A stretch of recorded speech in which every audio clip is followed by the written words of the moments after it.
Hi there, thanks for joining me. In this video, we'll take a look at the Color Variability feature in Corel Painter. Color Variability will allow you to paint with multiple colors simultaneously without having to constantly pick a new color. It's kind of a auto color picker in a way. So I'll show you how that works. I'm going to create a new layer here, and I'm going to pick a color. Let's say this yellow here, and I'm going to pick a brush. Let's say this custom sponge, and any brush will work. And then in the color variability palette, which is found in the window menu under brush control panels down towards the bottom, color variability, it allows you to set 3 different sliders. The first slider is your hue, and if for some reason it doesn't say in HSV, make sure that you set it to that here. And if you're having trouble with your color picker not being HSV, you can change that here as well. The first slider is your hue, and that controls your hue, which is this ring here. So if we're starting with this yellow here, if we change this setting all the way, what it's going to do is it's going to pick from any of these colors on the hue. And you can see here in this example, these are all the different colors it's going to show. If we set it lower, it's only going to change it a little bit. It's only going to stray just a little bit from that point, right around here and there. The second setting is the saturation, and saturation is this axis here, this horizontal axis, and that's gray muted color that goes to really bright saturated color.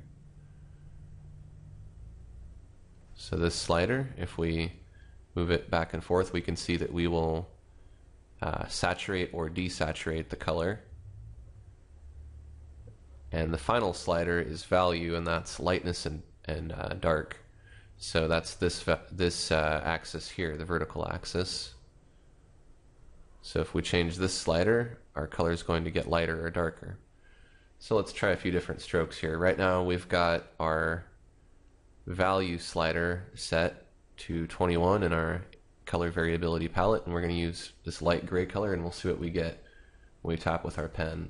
You can see that each time I tap, or even if I drag a brush stroke, I get a whole bunch of different values automatically. And this can be really helpful for putting in large areas or just making your color not look so flat. We can add some hue to this, and we'll pick a color. We'll pick this yellow color here that we were working with, and let's add some hue to this, and we'll turn the value back down.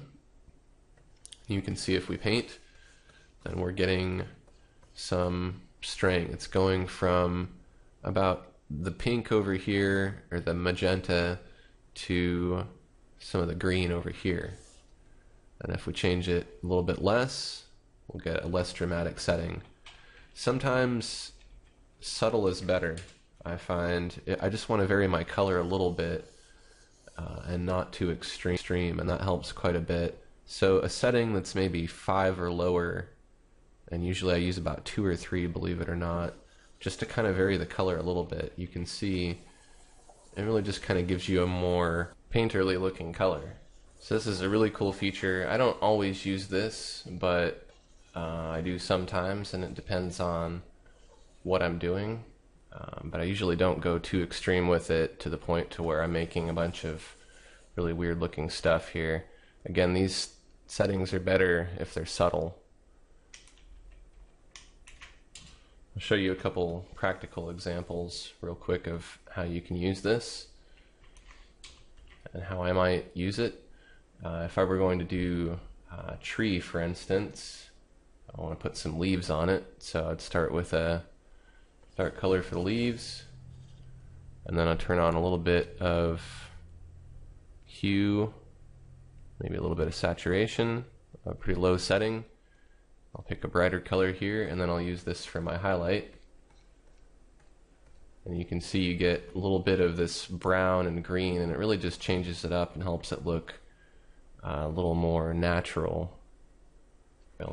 And I think by now you got the hang of how this works. It's not a really elaborate feature. You just kind of play with these sliders until you get what you want. I recommend using it to make your color look a little more painterly and artistic.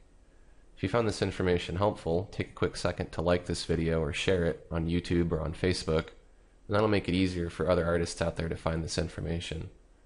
Thanks for watching, and stay tuned for my next video.